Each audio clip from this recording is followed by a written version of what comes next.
जय श्री कृष्णा। आप सभी को खर मास 2025 की ढेरों शुभकामनाएं। आज के इस वीडियो के माध्यम से हम आपको बताएंगे कि खर मास 2025 में कब लग रहा है। इस साल का पहला खर मास कब से लगेगा, कब तक रहेगा। और खर मास को जानना इसलिए आवश्यक है क्योंकि खर मास में बहुत से कार्यों पर रोक लग जाती है, प्रतिबंध लग जाता है। तो कौन कौन से वो कार्य हैं जिनको खर मास में हमें नहीं करना चाहिए, यदि हम करते हैं तो उसके अशुभ परिणाम प्राप्त होते हैं। तो वो कौन कौन से कार्य हैं जो अवश्य रूप से हमें वर्जित समझकर छोड़ देने चाहिए और इस 1 महीने के बाद ही करने चाहिए। इस मास के नियम क्या रहेंगे, साथ ही ये जो खर मास है ये होता क्या है और खर मास को क्यों हमें मानना चाहिए, क्यों हमें भूल कर भी ये कार्य नहीं करने चाहिए, शास्त्र अनुसार इसका विधान क्या है, शास्त्रों में इसका क्या वर्णन आता है, साथ ही पुराणों में वर्णन क्या आता है और पंचांग इसके बारे में क्या कहता है। ये संपूर्ण शास्त्रीय जानकारी आपको प्रदान की जाएगी और विश्वास कीजिए कि आपने यह जानकारी प्राप्त कर ली तो आप स्वयं यह मान जाएंगे कि हाँ, खर मास में हमें कोई भी शुभ मांगलिक कार्य नहीं करना चाहिए, क्योंकि यहाँ जो जानकारी प्रदान की जाएगी ना वो शास्त्रीय होगी। कहाँ कहाँ किस जगह पे क्या लिखा है, क्या हम बताना चाह रहे हैं और क्या अशुभ परिणाम आपको प्राप्त होते हैं, उसकी ऑथेंटिक जानकारी आपको प्रदान की जाएगी। जब आप सुनेंगे तो आप स्वयं उस पर विश्वास करने लगेंगे। तो आइए जानकारी आरंभ करते हैं, बात करते हैं खर मास की कि मार्च में कब से आरंभ हो रहा है, कब समाप्त होगा, कैसे हमें किन किन कार्यों को नहीं करना चाहिए, क्या कार्य करना बहुत मंगलदायी रहेगा और शुभ रहेगा। खर मास सूर्य देव से संबंधित होता है, इसीलिए सूर्य देव की प्रसन्नता के लिए, सूर्य देव की कृपा प्राप्त करने के लिए कमेंट बॉक्स में अवश्य लिखिएगा जय सूर्यदेव, क्योंकि सूर्यदेव प्रसन्न हुए तो आप राजा बनेंगे। सूर्य जो हैं राजा हैं और जिस पर कृपा मिलती है सूर्यदेव की वह राजा बनता है। तो सूर्यदेव की कृपा प्राप्त करने के लिए जय सूर्यदेव अवश्य लिखिएगा। वीडियो यदि थोड़ा सा भी उपयोगी लगे तो एक बार उसे लाइक अवश्य कर दीजिएगा। आपका एक लाइक हमारे लिए बहुत महत्वपूर्ण होता है। आप देख रहे हैं देवभूमि ज्योतिष संस्थान का प्रतिष्ठित यूट्यूब चैनल देवभूमि धार्मिक। बात करते हैं खर मास 2025 की। प्रिय भक्तों, खर मास जो है वो साल में 2 बार आता है। हिंदू कैलेंडर के अनुसार साल में 2 बार आता है। कब कब आता है, और इंग्लिश कैलेंडर के अनुसार अगर देखें तो भी 2 बार आता है। पहला खर मास आता है जो मार्च से अप्रैल के बीच में होता है और दूसरा खर मास आता है जो दिसंबर से जनवरी के बीच में होता है। खर मास क्यों होता है, कब होता है? खर मास का निर्धारण होता है सूर्य देव के राशि परिवर्तन से। देखिए 12 राशियां हैं, तो सूर्य देव जो है प्रति 1 माह एक राशि में भ्रमण करते हैं, गोचर करते हैं। इसे पंचांग की भाषा में, शास्त्रीय भाषा में गोचर करना कहते हैं कि सूर्य देव निरंतर चलते रहते हैं। आप सभी जानते हैं सूर्य देव एक स्थान पर रुकते नहीं हैं, वो लगातार चलते रहते हैं। तो चलते रहते हैं और एक राशि में 1 महीना बिताते हैं। इस प्रकार से 12 राशियों में वो विचरण करते हैं। उन 12 राशियों में से जब 2 राशियों में वो प्रवेश करते हैं तो खर मास लगता है। एक वो राशि होती है धनु।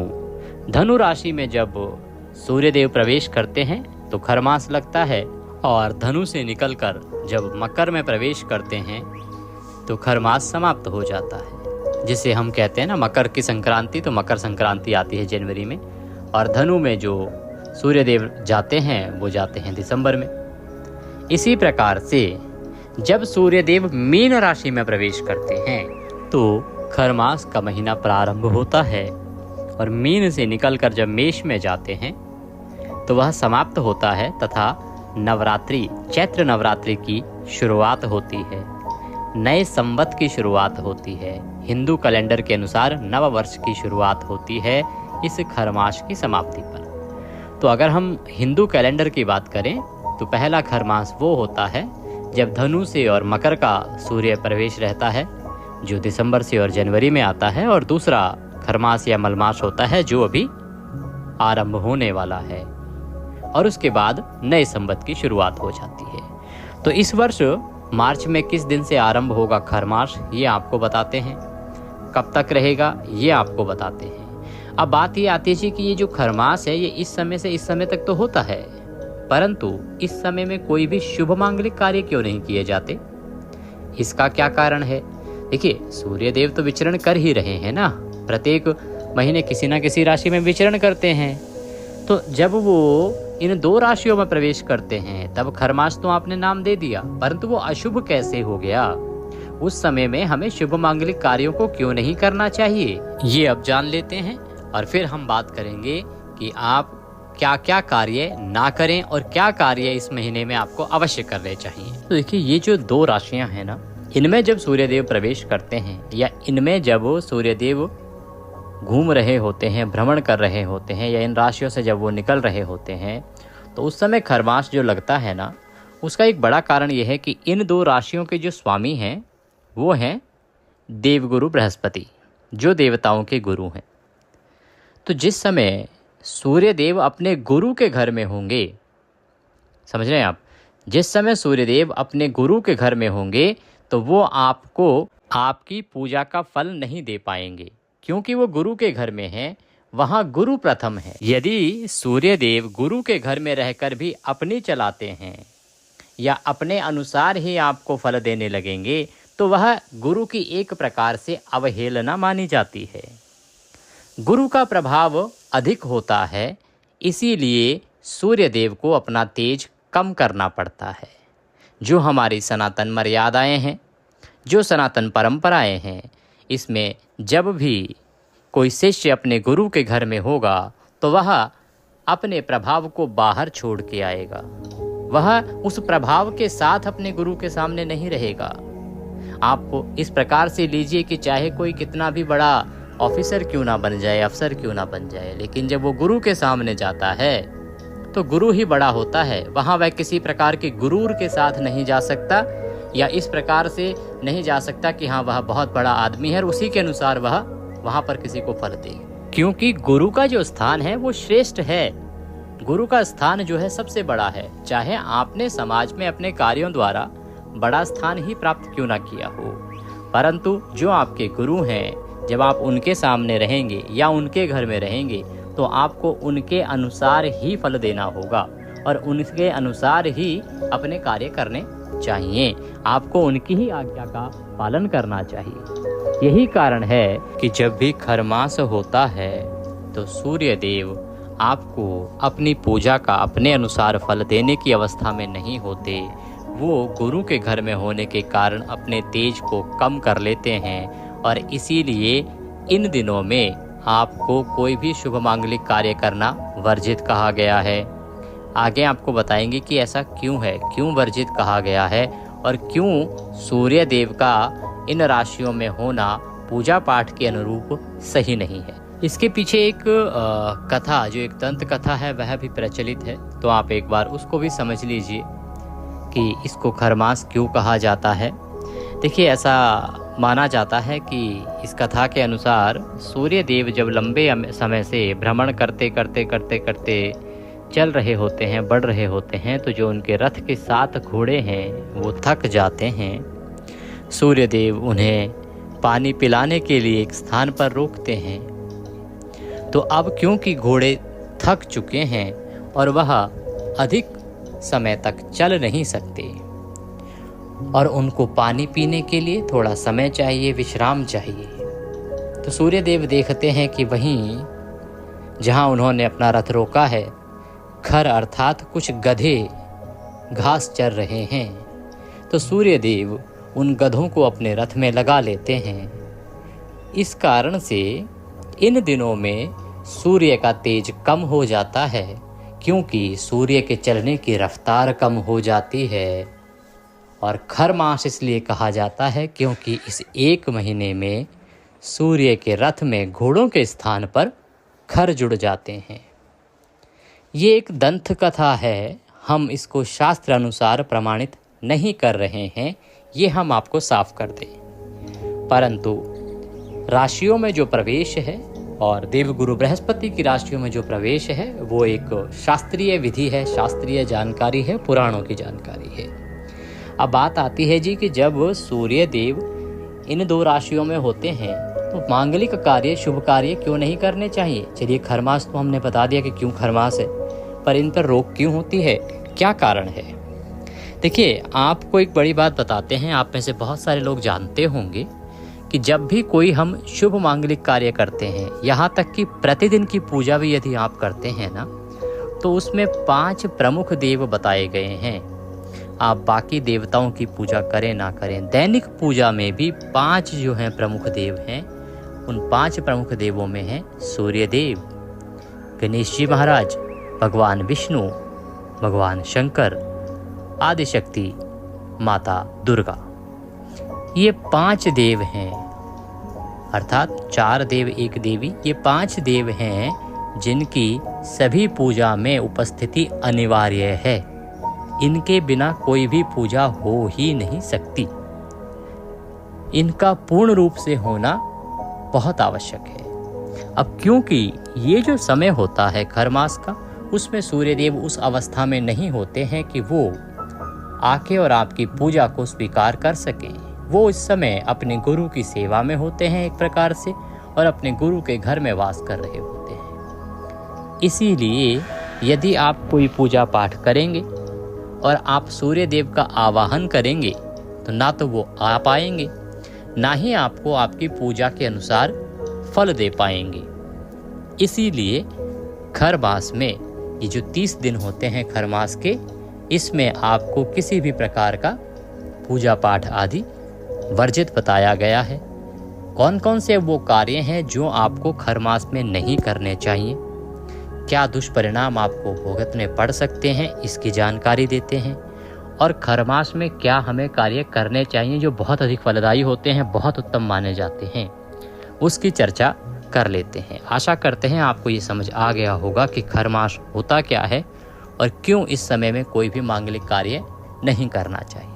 अब बात करते हैं कौन कौन से कार्य हैं जो हमें नहीं करने चाहिए। फिर बताएंगे कि खर मास कब से शुरू है और कब तक रहेगा। तो आइए क्या नहीं करना है ये जानें। इससे पहले ये जान लेते हैं कि क्या इस समय में करना उत्तम होता है, क्या कार्य हैं जो हमें इस खर मास में करने चाहिए। और एक बात और, खर मास और मल मास दोनों एक ही नाम हैं। कुछ लोग मल मास कहते हैं, कुछ लोग खर मास कहते हैं। तो खर मास में आपके लिए सबसे उत्तम रहेगा कि आप श्रीमद् भागवत गीता की कथा कराइए। और अगर कथा नहीं करा सकते हैं तो कथा आप सुनिए। खर मास में श्रीमद् भागवत पुराण कथा कराना, पढ़ना या सुनना बहुत अधिक फलदायी रहेगा। दूसरा, शिव महापुराण। शिव महापुराण की कथा यदि आप करा सकते हैं तो वह कराएं, अन्यथा शिव महापुराण सुने। आपके इसी चैनल देवभूमि धार्मिक पर हम प्रतिदिन शिव महापुराण की कथा सुना रहे हैं, तो आप उसे अवश्य सुने। इस पूरे 1 महीने में खर मास में शिव महापुराण सुनने का फल बहुत अधिक बताया गया है, तो आप शिव महापुराण की कथा सुने। शिव महापुराण भी ना सुन सकें तो आप सभी के घरों में रामायण तो अवश्य ही होगी, तो आप रामायण का पाठ करिए। रामायण पढ़ नहीं सकते तो सुनिए, वीडियोस पर सुनिए, या आप अपने घर में रामायण का पाठ कराइए। ये 3 कार्यों को कराइए, भागवत कराइए, शिव महापुराण कराइए या रामायण कराइए।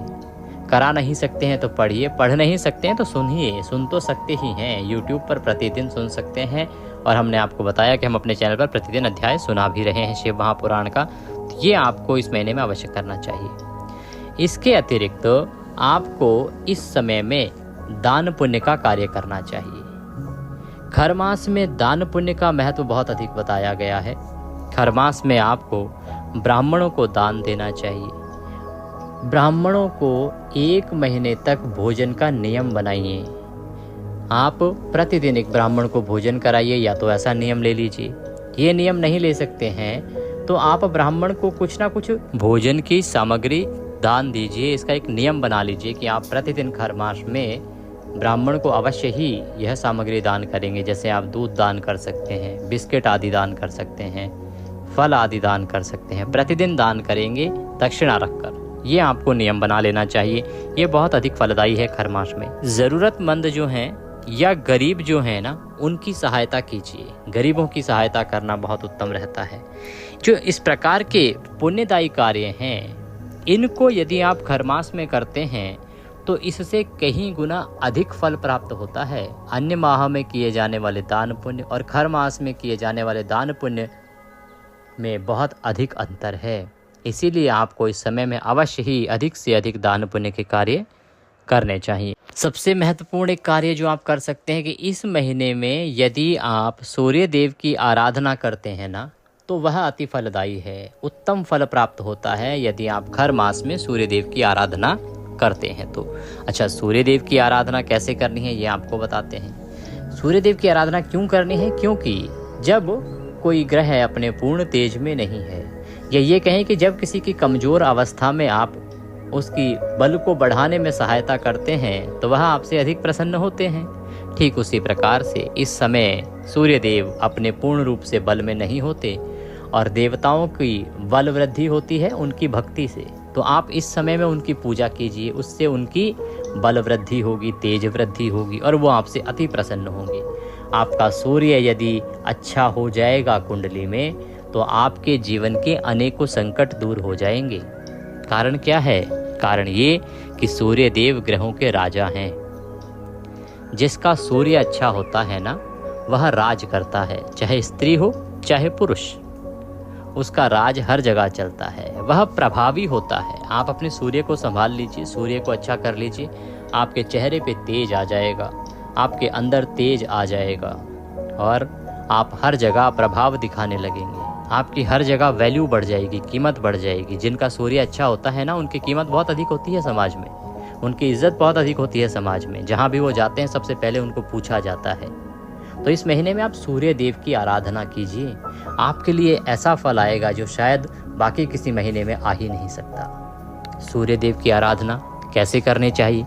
सूर्य देव की आराधना करने के लिए प्रतिदिन सुबह स्नान आदि करने के बाद सूर्योदय के समय जब लालिमा फट रही हो सूर्य देव की, उस समय में सूर्य को अर्घ देंगे।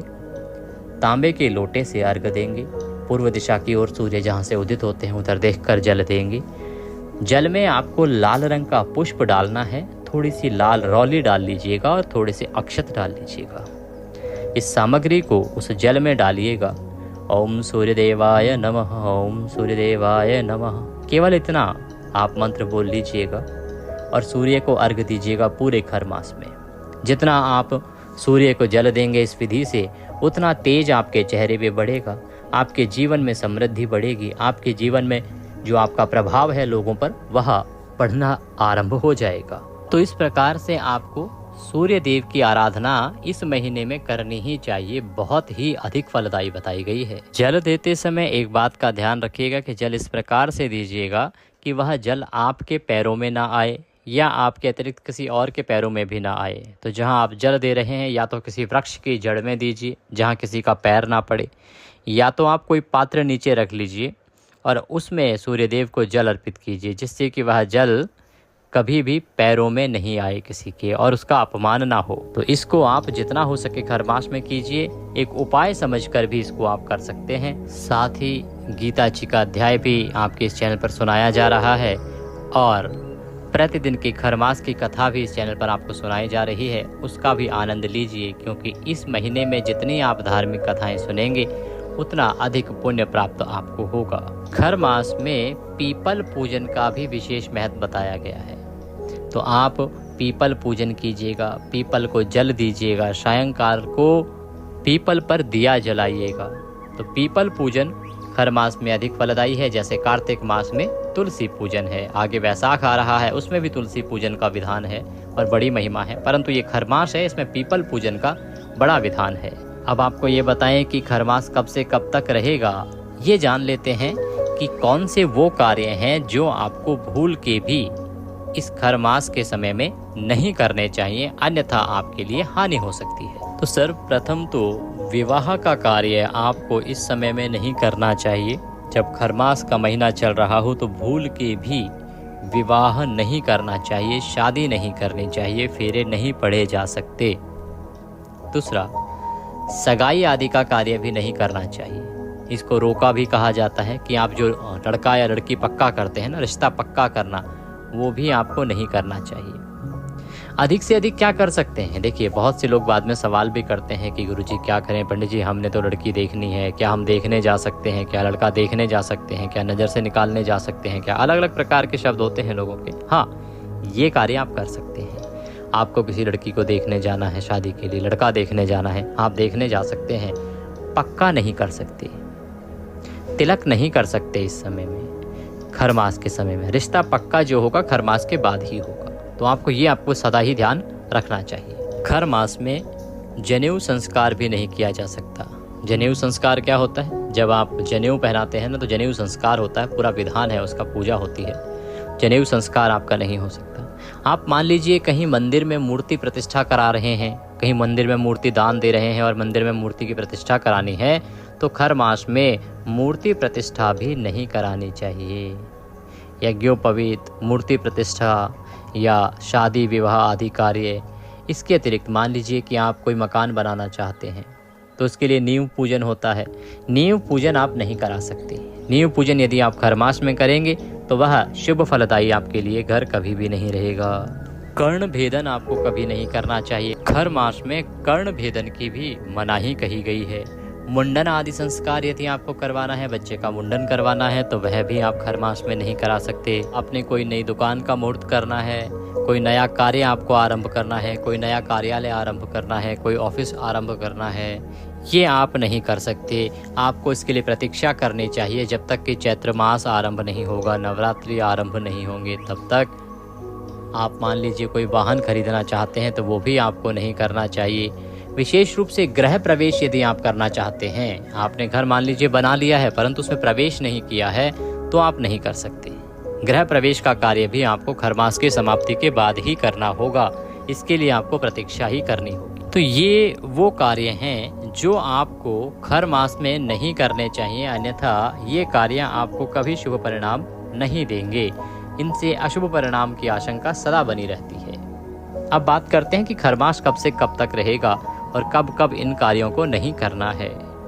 देखिए, खर मास की जो शुरुआत हो रही है, या मलमास भी कहते हैं इसको, तो सूर्य देव जो मीन राशि में प्रवेश कर रहे हैं, वो प्रवेश कर रहे हैं 14 मार्च को।